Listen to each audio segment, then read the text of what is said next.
আমি একাই রাজপথে লড়বো, আমি একাই রাজপথে আন্দোলন করব।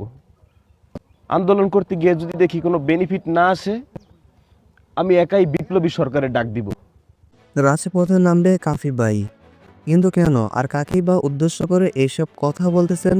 তিনি ফেসবুকে একটি পোস্টে লিখেন, 3 দিন হয়ে গেল আমার বাড়িঘর বাইরে থেকে দরজা লাগিয়ে পুড়িয়ে দেওয়া হলো, কয়লা কয়লা হয়ে পড়ে আছে। এখন পর্যন্ত স্পেশাল ব্রাঞ্চ থেকে স্পেশাল কোনো টিম গঠন করা হলো না, লোকাল থানায় তদন্ত পড়ে আছে। অথচ আমি এই দেশের জন্য, দেশের মানুষের জন্য কথা বলছিলাম, যার জন্য স্বৈরাচারের সহায়তাকারীরা আমার ঘরবাড়ি পুড়িয়ে দিয়েছে। সে আমার জন্য যদি ঘটনার 3 দিনের মাথায় স্পেশাল টিম গঠন না করা হয়, তবে আগামী 4 দিন পর যখন রাজপথ আমি দখল নিব, তখন ঠিকই কানে পানি যাবে। আমার বাড়িঘর বাহির থেকে দরজা লাগিয়ে পুড়িয়ে দেওয়া হলো, আর আপনাদের কিছুই মনে হলো না? আপনাদের কানে পানি গেল না? আমার এই করুণ পরিস্থিতির জন্য স্পেশাল টিম গঠন করা গেল না?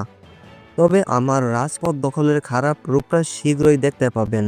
তিনি আরও বলেন, আমি বর্তমান সরকারকে 7 দিনের আলটিমেটাম দিয়েছি। আমার ঘরবাড়ি পুড়িয়ে দেওয়া মানুষ নামে অমানুষগুলোকে যদি আইনের আওতায় নিয়ে না আসা হয়, বিচার না করা হয় এবং আমার পুড়ে যাওয়া ঘর পুনর্গঠন কাজ শুরু না করা হয়, তবে আমি রাজপথে দাঁড়াবো। আমি একাই লড়ে যাব, প্রয়োজনে বিপ্লবী সরকারের ডাক দিব।